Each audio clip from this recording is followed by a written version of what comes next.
The Chronicles of Timbletin, The Angry Boar, Chapter 1, The Setting. They were apart, Timbletin and Little John.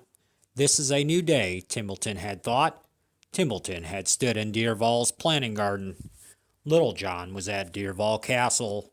This year's planting was corn and potatoes. The year is unknown because there were no such calendars in existence then.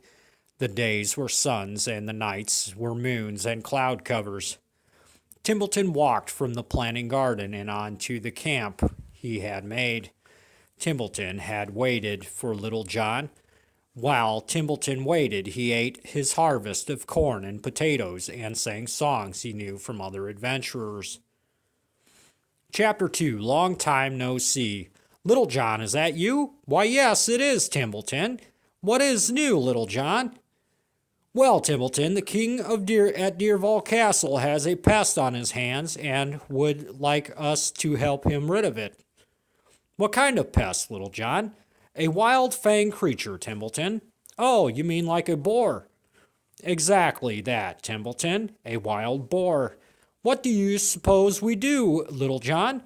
Not me, Timbletin, you. Oh, okay, Little John. You, Timbletin, must catch and rid of this pest for the king.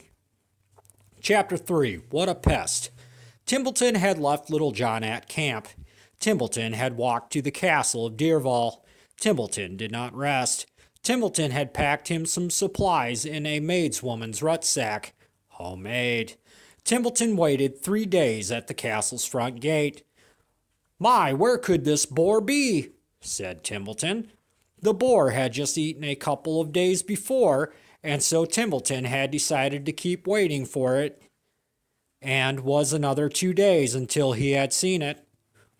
Was only for a moment. Timbletin would not chase after the pest, for he knew it would surely scare it and possibly lose it forever. Timbletin waited. Chapter 4, Gotcha, boar. Timbletin had fell asleep. Timbletin had felt a gnawing in his rucksack. What? You nasty little boar? Timbletin reached for his knife. Timbletin jumped on the boar. The wild boar had swung and swang and resisted the blows from Timbletin one after another until Timbletin grabbed the boar's tusk and rammed his knife into the boar's throat. The boar was still alive.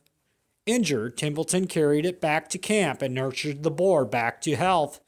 Timbletin taught the boar to obey him, and the wild boar, being afraid, did.